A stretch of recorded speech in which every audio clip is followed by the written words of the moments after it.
Well, actually, not a pending case, but it is about to be dismissed. This aspect now that he is being arrested is not about the criminal case. It is a direct order coming from the commissioner himself for his being an undesirable, so-called undesirable alien. Because when your visa expired, you are no longer desirable to in the Philippines kay expired man. Dapat mangayo ka ng extension. And other matters related thereto about the expired visa. So, wala ro yung problema. Ang criminal case, wala na yung problema. Ang katulad yung criminal case na di-filean siya. It's about to be dismissed, but it is now the administrative aspect filed before the Commission on Immigration. Now, ang penalty ana is immediate deportation. Now, my client also wants to go home. So, wala yung conflict. But he is married to a Filipina. So, wala yung conflict. So, I told him, cooperate na lang so that the process will be faster for his deportation so that he can go back to his home country, which is Estonia. Hey, welcome back, Wayward Traveler. So this is an update to the arrest of YouTuber ProLife Traveler, or also known as SIM, or SIM card. As you've seen from the video I had before me coming in, it is no criminal charges. Yes, no criminal charges will be filed against ProLife Traveler. Instead, he will be deported back to his home country of Estonia because he had a violation of his visa. His visa was expired, so he overstayed his visa. So they decided to give him the boot. All right, so as we can see, no criminal charges. So my thing is, because they decided to do no criminal charges and just expel him from the country because he had an expired visa,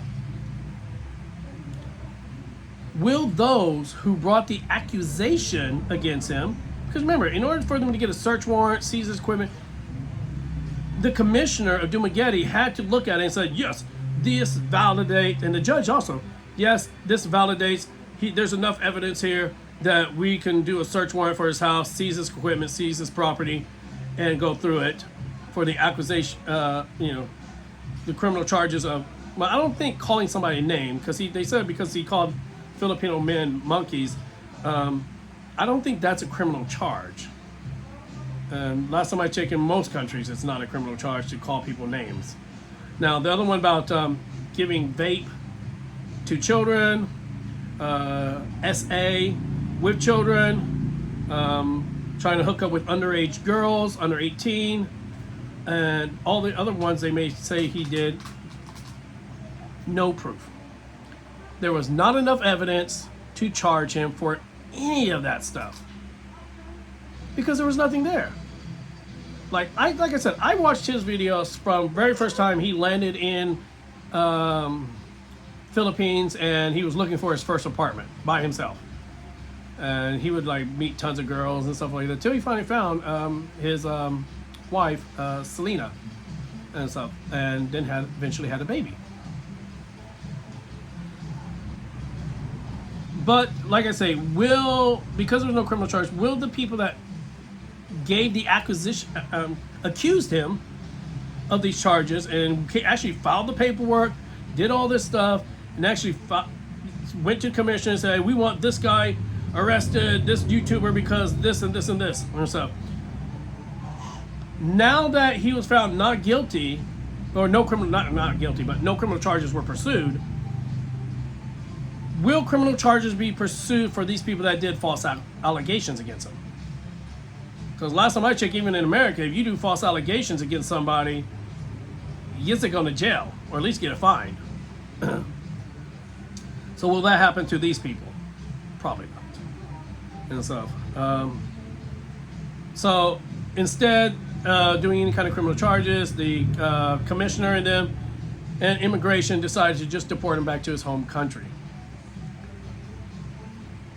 So this is one thing you have to be worried as a YouTuber, especially if you're a YouTuber that's in a country and you're living here. And I don't mean like a YouTuber like where you just do 1 week in the Philippines, shoot some videos, go to Bali, shoot a video, go to Thailand, shoot a video, where you're not really actually staying here. So the aspect of overstaying your visa is probably slim to none to do that. But ones that actually live here, the expats that do YouTube channels and actually live here, yes, we have to be mindful when we shoot videos. Because even when we shoot videos that we don't think is offensive, other people might think offensive. And that's not the whole aspect, only Filipinos. Foreigners jump on YouTube channels and spread hate so much and stuff from, oh, get a job, what you're doing is not a real job, or oh my God, you married a Filipino that young and you're that age gap, oh my God, that's so wrong, you're a molester of young women because she's 19 and you're 50, or oh my God, she's 21 and you're 60. Well, we're gonna get haters, and we got to be careful when people try to do false allegations against us. So you got to try to be as mindful as you want, because there is a whole world out there that hates YouTubers and TikTokers. And honestly, I feel like they hate us because we're doing a job that maybe they wish they could do. Because we're not working 9-to-5 jobs. Some of us are actually making money doing YouTube and TikTok. And every time you hear these people, they're always like, that's not a real job. What do you mean? I work, I produce videos, I edit videos, I upload videos, and sometimes I get paid. To me, that sounds all like a job. It's literally the same thing as like being a documentarian, making film for a documentary and stuff. Same thing. Sure, we have a shorter version of it and stuff, but we have to be very mindful of it. Anyway, you got to be careful of the haters out there. They're gonna hate no matter what, especially as YouTubers and TikTokers and Instagrammers and whatever. Especially if you're doing something what they believe is against their values, or simply put, they're jealous and stuff. They're maybe living their life in America or whatever country they're in, working 9-to-5. Their life is crappy. They're in a bad marriage, or they don't have a girlfriend, and then they watch YouTube to try to get away, and then they see you, and they see you married. You're a 50-year-old man or an 80-year-old man married to a 22-year-old Filipina. So they're going to spread hate. They're going to say, oh, you're taking advantage of this young girl. Or they'll be like, that girl's taking advantage of you for your money. Or many things and stuff. So you got to be careful. But any which way, like I say, there were many YouTubers, as soon as this story hit about ProLife Traveler, they tried to compare him to like Vitaly.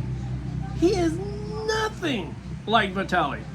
Vitaly literally did videos for rage clicks and clickbait and stuff like that. He literally purposely said to himself, I'm gonna go out, approach this police officer, steal his gun, steal his hat, I'm gonna come in front of this Filipino woman or any other country he was in and do this mean thing to them purposely just to get clicks.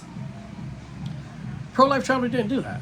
He just shot his day and video that he always did. And honestly, most of the time his videos were the same thing over and over. He either cleaned his motorcycle like 100 million times. He always, at the end of his videos, would eat dinner with his wife, takeout usually. He would show us a little bit about his baby, showed us when he moved from one apartment to another apartment to another apartment. Because I think with Selena, they were in like 1, 2, 3 different apartments that they moved from. Showing him renting a car, showing when he got in an accident in the car. And most of the time he would go out, eat breakfast, spend the day out shooting videos because that was his job. Meet girls, take the girls to like waterfalls, go swimming with them. That was his job. And so his wife knew he was taking these girls out. Just because you show a girl a good time for the clickbait, to get those clicks from those guys that want to see all these beautiful Filipinas, doesn't mean he was cheating on his wife. It just means that he was creating videos for his audience. His audience were single men that wanted to come to the Philippines. They saw his beautiful wife, and he was showing you all these other Filipino girls that you could meet in the Philippines. And there were a lot of people, there were a lot of subscribers of his that would say, oh, that girl was very nice, she seems very, I really want to help that girl. And they would send him money to give to that girl. And he would do videos showing that, hey, I got this money from this subscriber, and I'm giving this money to this girl to help her out in school or help her out build her house or whatever. So he did a lot of good things around the community of Dumaguete. And besides the haters, I feel that a lot of people in Dumaguete will be missing ProLife Traveler in their daily lives. So once again, like I said in my last videos, if something happens to a YouTuber, stop jumping to conclusion. They are innocent until proven guilty. Just like in this, he was innocent. No criminal charges no criminal charges were prosecuted against him. Only thing they did was deported him because of an expired visa. That's it. I guess you're considered non-desirable if your visa expires, and I guess that's in most countries too. But anyway, like I say, don't judge people until you know the whole facts. And that's what we're doing now. We're getting the update video to let you know what happened and that he was not guilty. He was not charged with any criminal charges. All the allegations were false. I guess except for the name calling. But you know, that's not a criminal charge. And it was in one video out of what? 3,000 videos that he probably did. Anyway, I'd like to thank you for joining me on this update. ProLife Traveler, we wish him all the luck in the world as he travels back to his home country, Estonia. And we hope the best for his family and his baby boy son. And hopefully in the future they will be reunited and together again as a family. Once again, thank you for joining me in another episode of Wayward Travelers. Like and subscribe. And as always, be safe in your travels.